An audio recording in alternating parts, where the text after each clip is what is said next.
I'm WFAE education reporter James Farrell, here with another edition of Education Mondays. And things are busy in education right now, so let's break down some important updates hitting Charlotte-Mecklenburg Schools. First up, the CMS budget for the 2025-26 school year is heading for a big decision tomorrow when the school board will vote on whether to adopt Superintendent Crystal Hill's proposed spending plan. As a refresher, Hill has proposed a budget of nearly $2.1 billion. This includes a request of about $667 million in recurring funds from Mecklenburg County. A key part of this budget is a proposed average 5% increase in the local teacher pay supplement. This 5% increase includes an across-the-board 4% raise plus an additional 1% for teachers with more than 15 years of experience. However, this all comes amid some significant financial headwinds. The district is facing increased uncertainty around funding from the county, the state, and the federal government. We're also seeing the end of federal pandemic relief funding, which will leave CMS with about $100 million less than in the past.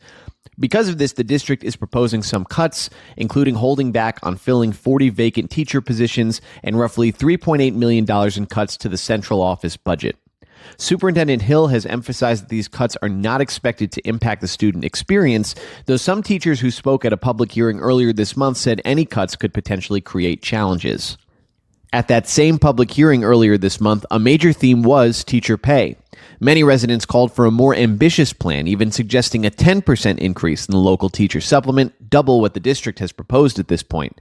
Concerns were raised about teacher shortages and the need for Mecklenburg County to increase its funding effort for schools amid uncertainty at the federal and state levels. Like I mentioned earlier, the board will vote on the budget tomorrow night. Then it'll be up to the county to decide on how it wants to move forward. Shifting gears to the state level, the North Carolina GOP-led Senate passed its budget plan for 2025-27 last week, and while it likely will see significant revisions in the House, education is a significant part of this spending package. The Senate's proposal includes an average 2.3% teacher pay increase in 2025-26 and an average of 3.3% over the biennium. Teachers could also receive a $3,000 bonus over the biennium. Republicans say this equates to an average 8.9% increase in total compensation over those 2 years. This proposal is notably different from Democratic Governor Josh Stein's budget recommendations, which had called for an average 10.6% increase in teacher salaries and things like the reinstatement of master's pay and a stipend for school supplies. The Senate's proposal has gotten criticism from Democrats and public school advocates. The North Carolina Association of Educators criticized the Senate's budget, for instance, arguing that the 2.3% increase for next year doesn't keep up with the rate of inflation, and accusing lawmakers of prioritizing tax cuts in the budget over teacher pay. In other education news, I recently reported on the Exceptional Children's Assistance Center, or ECAC, based in Davidson.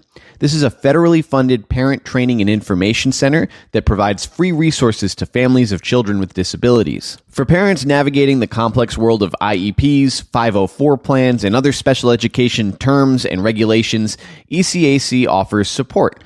They help families understand their rights, prepare for meetings with school administrators, and help them advocate for their children's needs. Last year alone, they assisted nearly 4,000 families. There is some concern, though, about the potential impact of federal-level discussions regarding the Department of Education on the funding for programs like ECAC. With the Trump administration working to shutter the Department of Education, which administers special education funding, it raises some questions about what programs like this might look like going forward. Stay tuned to WFAE for more updates.